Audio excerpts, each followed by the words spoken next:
እንደ ሜሲ አይነት የአርጀንቲናን ተጫዋቾች አውራ እንደሚባለው ከመልበሻ ክፍል ሲወጡ አንድ የማፊያ ቡድን ወደ ሜዳ ለፍልሚያ የሚገባ ነው የሚመስለው ለሆነ ኦፕሬሽን። አለቃቸው ደግሞ አለ።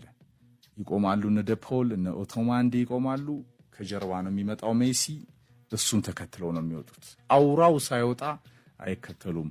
ፖርቹጋል ቤት ይሄ የለም።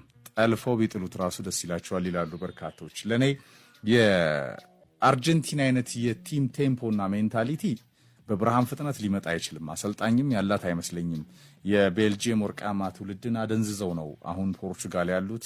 ይህንን ማደንዘዣቸውን ጠዋት ላይም ጽፌዋለሁ። ለፖርቹጋልም ወግተዋል። ሮቤርቶ ማርቲኔዝ ይባላሉ። ሜሲ የአርጀንቲናን የውጤት እስትንፋስ የኩራት ምንጭ ነው። ሜሲ ንጉስ ነው። ሜሲ ጋር መጫወት እድል ነው። እግር ኳስም በሜሲ መሞሸሯ ለራሱ ለእግር ኳስ ራሱ ጭምር እድል ነው። ለተመልካች፣ ለፉትቦል፣ ለፊፋ፣ ለዓለም እግር ኳስ ስፖርት ቤተሰቦች፣ ለዚህ ለኛ ጄኔሬሽንም እድል ነው። CR7 ሜሲ በዓለም እግር ኳስ ላይ ነግሰው ባለፉት 20 ዓመታት አይተናል። ዓለምን ሰንጥቀው የያዙ ናቸው። ሁለቱን ዝም ብለው የሚያወዳድሩ የስፖርት ቤተሰቦች ሊኖሩ ይችላሉ፣ መብታቸው ነው። ነገር ግን ሜሲ ነግሷል በአሳማኝ ሁኔታ። ኳታር ሉሲያ ላይ ደንሶ ጨርሷል። ተአምሩ ግን ቀጥሏል።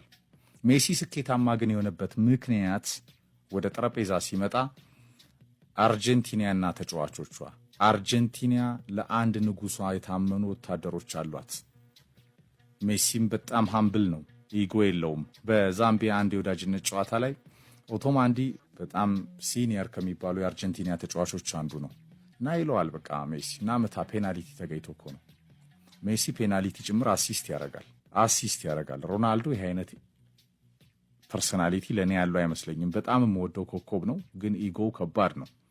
የራሱ ኢጎ የተጋባባቸው ግን ለኔ ይመስለኛል። ለፖርቹጋል አንድ ትልቁ የማዴራ ሉል ንጉስ CR7 የሚጫወቱ ተጫዋቾች አልተፈጠሩም። ይህንን ቅመም በአርጀንቲና ብሔራዊ ቡድን ያመጣው ራሱ ሜሲ ነው። ሃምብል ነው፣ ድምፁ አይሰማም፣ በዝምታ የነገሰ ነው። አሰልጣኙ፣ ተጫዋቾቹም አጠቃላይ ቡድኑ ቤተሰብ ነው።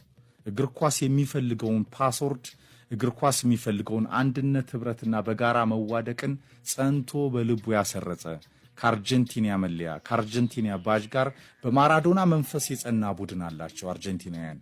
እያንዳንዱ ነገራቸው ያስቀናል። ይሄ ፖርቹጋል ውስጥ የለም። ከኮንጎ ሽንፈት በኋላ ራሱ ጃኦ ኔቬስ ብቅ አለና ጎሉን ያስቆጠረው እሱ ነው። በጣም ምርጥ ከሚባሉ ተጫዋቾች አንዱ ነው። ጆዚ አጥብቀው ይፈልጉታል። ኋላ ላይ በዝውውር ዜናችን እናነሳዋለን።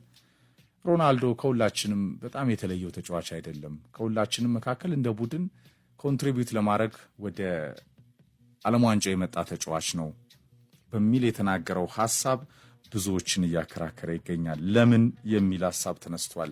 ኦንሪ ሐሳብ ሲነሳ ፎክስ ስፖርት ላይ በነበረው ትንታኔ ከነ ኤብራ ካዳብራ ጋር ቡድኑ ነው ጎል እንዲያስቆጥር መጫወት ያለበት ሮናልዶ፣ እርሱ እንዲያስቆጥር ሳይሆን ቡድኑ እንዲያስቆጥር። ሜሲ እንደዛ ነው የሚጫወተው።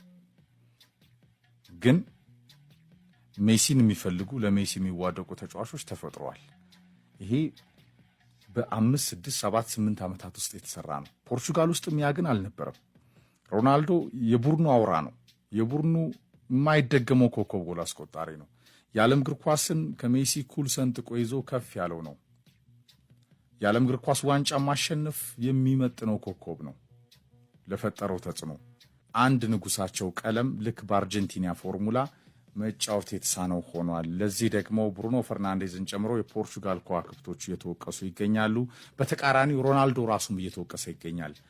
ሮቤርቶ ማርቲኔዝ ጨከን ብለው ቤንች ሊያረጉት የሚገባል እየተባለ ነው። ይህ አይነት ቀመር ራሱን የቻለ ሌላ ጥያቄ ይዞ ሊመጣ ይችላል።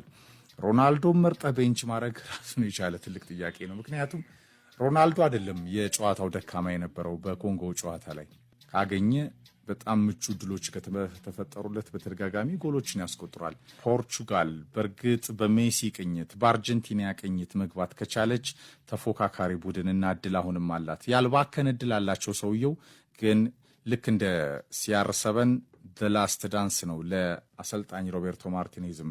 በቤልጅየም የነበራቸው ልምድ መጥፎ ነው። ወደ ፖርቹጋል ስበውት መጥተዋል። ዓለም አያምናቸውም እኒህን አሰልጣኝ።